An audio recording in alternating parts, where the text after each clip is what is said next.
Now, you've probably heard it said that you should never trust someone who can't look you in the eye. But, more to the fact, there are plenty of con men out there, and there are plenty of students who wouldn't think twice about staring you full on in the face and lying to you. So, if that's not true, then what is it that you can really look at or look towards? The truth of the matter is, what you can always look for is body language. But chief among body language is eye contact. Now, when you are helping your students to solve a problem, or if your student has a heavy issue that they're trying to get worked out, eye contact can be everything. So make sure that you maintain good, strong eye contact. Make sure that they know that they can trust you. Make sure they know that you're listening. And make sure that they understand that you understand and that you know their problems. So many of us know that a handshake is how many people meet for the first time, and it kind of sets a tone for the entire encounter. But it can also be said that good eye contact is also like a handshake. And so, while many of us are comfortable with looking at someone and then looking away, that kind of reveals a casual or an acceptance or an acceptable level of contact. But what you're looking to do in your classes is, and especially in your one-on-one encounters, is to go beyond acceptance and into a mode where people are deeply being assured of your contact and your understanding. So when you are sitting down with someone for the first time, make sure to give them good eye contact once they have started talking about an issue or a problem that they have. And by that, I mean 4 or 5 seconds of unadulterated eye contact. Don't stare, but just let them know that you're looking in their eye. Eye contact for more than 2 seconds, say, reveals that you're paying attention to someone. But 4 or 5 seconds, after about 4 seconds of eye contact, it shows that you are paying attention. It shows that you are not distracted. It shows that you are professional. It shows that you are hearing and listening, for those of you who think those things may be different. And it shows a host of other things that are really intelligent and important to point out. When someone comes to you with a problem, they have more than likely already understood that a solution exists.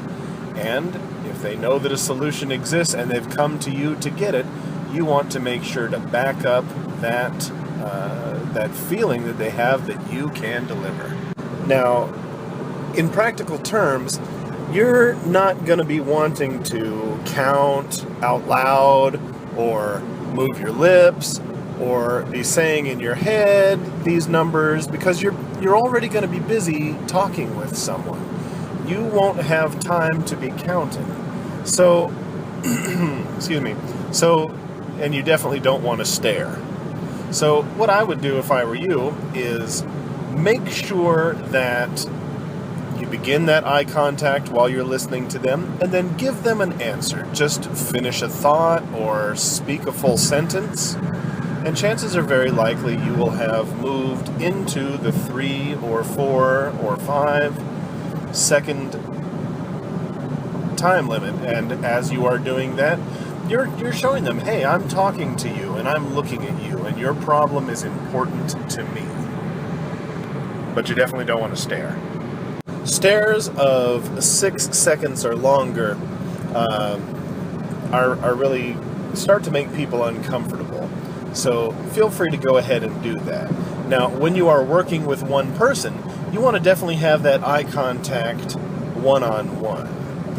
If you're going with a small group of people, as you answer questions or as you discuss, look at one, finish a couple of thoughts, and then move to the next and finish a couple of thoughts before looking at your notes or adjusting screens. Excuse me. If you're talking to a whole group full of people, try to see if you can spread the idea around. Spread the contact. You don't have to go fully all the way, every person in the circle one after another. But it would be good if you could split that eye contact all around, especially during a lecture portion. It's easy for students to get lost in the shuffle. Don't move your eyes back and forth between one or two people. This will, first of all, it'll leave a lot of people out in the cold. Second of all, even if the group is only 4, shifting back and forth between 2 people will give you a shifty-eyed look, as though you're suspicious, or you're trying to get away with something. Similarly, if you're talking about something that students are going to do, don't look down at your hands or hide your eyes by looking low, because this makes it look like you're trying to get away with something underhanded. Instead, just stay confident. To apply this knowledge today, when you are meeting people in your everyday meetings, walking around in the hallway, when you're meeting these people or talking with people, practice looking them in the eye for 3 seconds or longer, to give them the idea that you are listening and that you are caring. Now, this may feel a little uncomfortable, but while you are teaching or while you are giving your lectures or helping a student one-on-one, there's really more important things for you to do than be comfortable. You're really trying to solve problems. I hope you enjoyed this video. Please feel free to share it with like-minded individuals. Leave a comment below.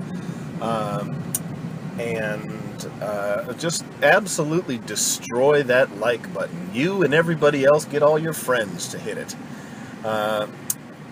Other than that, I look forward to reading your comments, and by all means, design your future.